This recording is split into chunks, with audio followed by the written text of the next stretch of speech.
Bienvenue, moi c'est Robin. Donc aujourd'hui, nous ne parlerons pas des monoïdes dans la catégorie des endofuncteurs, on se contentera de parler des opérations monadiques. Faites une tête bizarre, vous n'avez pas vu le titre, hein, c'est ça, je vous le remets. C'est bon, on peut commencer? Donc plus sérieusement, je vais parler de plein de trucs. Mon but c'est évidemment de vous apprendre les machins, mais c'est surtout de piquer votre curiosité et de vous montrer qu'il y a, enfin j'espère que je vais vous montrer, qu'il y a parfois des approches différentes de celles que vous utilisez actuellement qui du coup permettent d'approcher les problèmes que vous rencontrez d'une manière différente. Les gros mots en informatique, vous en connaissez plein. Je pense que vous en connaissez la majorité, voire tous. Il y en a que vous ne connaissez pas. Les questions sont les bienvenues à la fin, bien sûr. Tous ces gros mots-là, ils viennent du monde orienté objet. Le monde orienté objet, il a quand même un point qui est très positif, c'est qu'il y a eu énormément d'efforts faits pour arriver à ce qu'on transmette correctement les notions. Et donc du coup, tous ces gros mots, on vous les a présentés les uns après les autres, et du coup, maintenant, vous les comprenez. Pour ceux qui ont écouté les gros mots que j'ai dit au tout début, je pense que vous en doutez, je vais vous parler de fonctionnel. Et malheureusement, les langages fonctionnels ont un petit défaut, c'est que les gens qui les expliquent bien et les gens qui les comprennent bien, il n'y en a pas beaucoup qui font les deux à la fois. Ça ne veut pas dire que c'est forcément compliqué, parce que si on prend LabVIEW, si on prend Lego Mindstorm, c'est clairement des langages fonctionnels, mais ils ne sont pas du tout à destination de mathématiciens ou d'informaticiens chevronnés. Voilà, donc du coup, pour moi, c'est possible de s'approprier les gros mots qui viennent des langages fonctionnels les uns après les autres. Et du coup, c'est une lame de plus dans votre couteau suisse. Vu qu'on va parler de choses nouvelles, on va commencer par un exemple que vous connaissez tous. Donc du coup, on a une collection, on la parcourt, on fait du filtrage, on fait des transformations sur les éléments, on refait du filtrage, on affiche des trucs, on fait de l'agrégation à la fin, bref. Le code que vous avez tous écrit au moins des dizaines de fois. Maintenant, je vais mettre un peu de couleur pour mettre en valeur les différents types d'opérations. Du coup, en bleu moche, je vous ai mis oui, d'ailleurs, les couleurs sont très proches.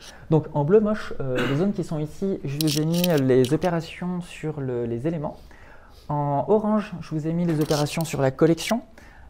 Et normalement, c'est censé être du vert, mais du coup, ça s'affiche un peu bizarrement, les opérations d'agrégation. Donc déjà, ce qu'on peut remarquer, c'est que tout est globalement entremêlé. Ça veut dire qu'il y a un couplage très fort entre les différents trucs. Et s'il y a un couplage fort, ça veut dire que c'est très compliqué d'en extraire une partie. Quand est-ce qu'on en a besoin? Ça peut être parce que ce genre d'algo, il peut devenir un peu trop grand et il tient plus sur votre écran. Et donc, pour des raisons de lisibilité, vous voulez le couper en plusieurs. Ça peut aussi être parce qu'il y a une partie de l'algorithme qui vous intéresse à plusieurs endroits dans le code, mais la suite de l'algo n'est pas la même. Et donc, du coup, vous voudriez l'extraire en deux. Alors, il y a plein de solutions, hein. On peut mettre des collections intermédiaires, mais ce n'est pas terrible au niveau perf. On peut faire du copier-coller, ce n'est pas terrible au niveau maintenance. Bref, il y a plein de solutions. Il n'y en a pas beaucoup qui sont très bonnes, malheureusement. Et du coup, en fonctionnel, on fait comment? Donc, je vous ai réécrit exactement la même chose. Et je vais vous mettre tout de suite les couleurs.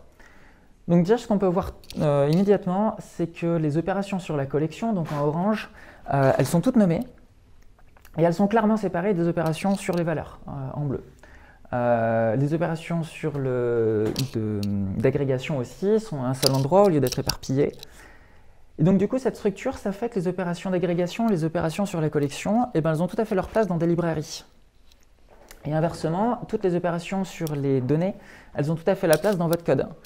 On voit du coup assez facilement qu'on peut le découper en plusieurs, puisqu'il y a beaucoup moins de couplage. Donc pour faire du refactoring, c'est vraiment pratique. On peut aussi se dire, plutôt que de couper mon algorithme en plusieurs, je pourrais extraire les opérations sur les valeurs et les mettre dans des fonctions données. Et donc du coup, ensuite réutiliser ces fonctions à plusieurs endroits dans le code et copier-coller la structure, parce que c'est pas grave de copier-coller une structure, c'est normal. Et donc du coup, j'ai aussi voulu les mettre toutes les deux côte à côte, les deux approches. Il y a deux raisons pour lesquelles j'ai fait cette slide. La première, c'est qu'on voit que l'approche fonctionnelle, elle est un peu plus condensée. Elle prend moins de place. Ça a deux conséquences. La première, c'est que on va atteindre un petit peu plus tard le stade de « ça ne tient plus sur mon écran ». Ce qui est plutôt cool, on a moins besoin de refactoriser. Par contre, la conséquence inverse, c'est que vu que c'est plus dense, c'est normal de mettre plus longtemps à le lire. Il y a plus d'informations par pixel. En fait, je voulais mettre ça en valeur parce que quand on tombe sur du code fonctionnel pour la première fois, bah, c'est nouveau, donc c'est plus compliqué juste parce que c'est nouveau. Et en plus, c'est plus dense, donc c'est plus compliqué par quantité de mots qu'on lit. Donc du coup, il ne faut pas être surpris de se dire « faut que je ralentisse quand je lis du fonctionnel ». L'autre raison pour laquelle j'ai fait cette slide, c'était juste pour dire que en fait, quand je programme en orienté objet et en impératif, j'ai plutôt tendance à réfléchir en termes de manipulation de collection. Je vois les choses dans leur ensemble plutôt que de regarder le détail. Et quand je programme en fonctionnel, je me concentre sur ce qu'il y a à l'intérieur des boîtes, la manipulation justement des données qu'il y a à l'intérieur de mon pipeline. Je décris un pipeline d'opérations et je vais, pour chacune des étapes, je vais décrire comment est-ce que je transforme mes données. Et du coup, voilà, c'est vraiment ce changement d'état d'esprit qui est important pour moi. C'est être capable de passer de l'un à l'autre, c'est ce qui va vous permettre d'approcher différents problèmes et du coup d'avoir les bénéfices.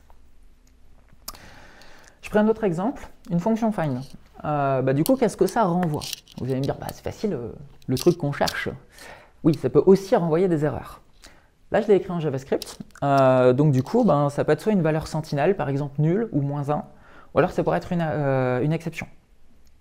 Donc ça, c'est les grands moyens de transmettre cette information à travers en orienté objet ou en impératif. Du coup, comment on fait en fonctionnel?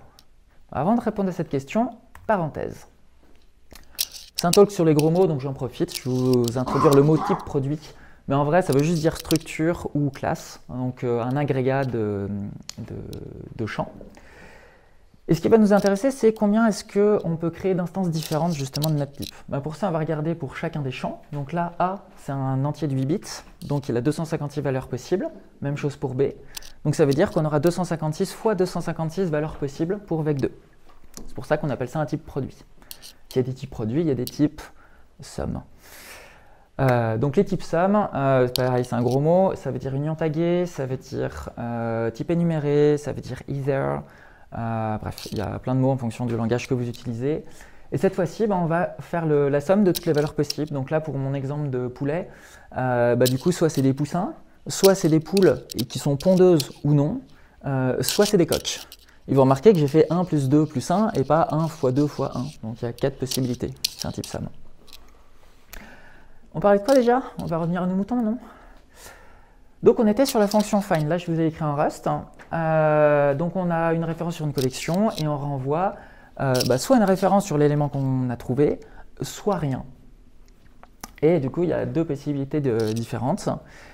Ce qui est vachement cool de renvoyer un type, donc de renvoyer une boîte, c'est qu'on peut y mettre des méthodes dessus. Et par exemple, on pourrait mettre map, qui est donc une fonction de option.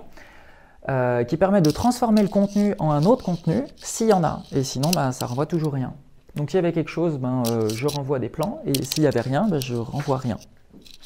On peut avoir plein d'autres méthodes, j'ai mis en zen, mais bref, la logique est toujours la même, c'est comme pour les itérateurs, il y a plein de méthodes qui peuvent être utilisées. J'ai un exemple qui est très similaire, le fait de renvoyer une erreur. Donc cette fois-ci, au lieu de renvoyer quelque chose ou rien, on renvoie quelque chose ou une erreur. Et même chose, on peut regarder à l'intérieur de la boîte. Donc là, c'est dans le cas où il y avait des erreurs à l'intérieur. On peut regarder à l'intérieur de la boîte dans le cas où il y avait quelque chose. Cette méthode, si on la généralise, en fait, tous ces différents exemples, c'est des exemples d'opérations ménadiques. Donc l'itération, j'ai une collection et je regarde ce qu'il y a à l'intérieur. L'optionnalité, j'ai peut-être quelque chose. Des erreurs en tant que valeur, j'ai peut-être une valeur. Async await, même principe. J'aurai plus tard une valeur, et puis donc du coup j'ai une promesse de ça, et sur ma promesse je peux appeler l'opérateur await pour du coup obtenir la valeur qui est à l'intérieur. Et si on voulait généraliser tout ça, on obtiendrait des monades, mais ça j'ai pas le droit de vous en parler puisque j'ai dit au tout début que je n'en parlerai pas. Voilà, du coup j'espère que la prochaine fois que vous allez voir un problème, vous arriverez à penser dans la boîte.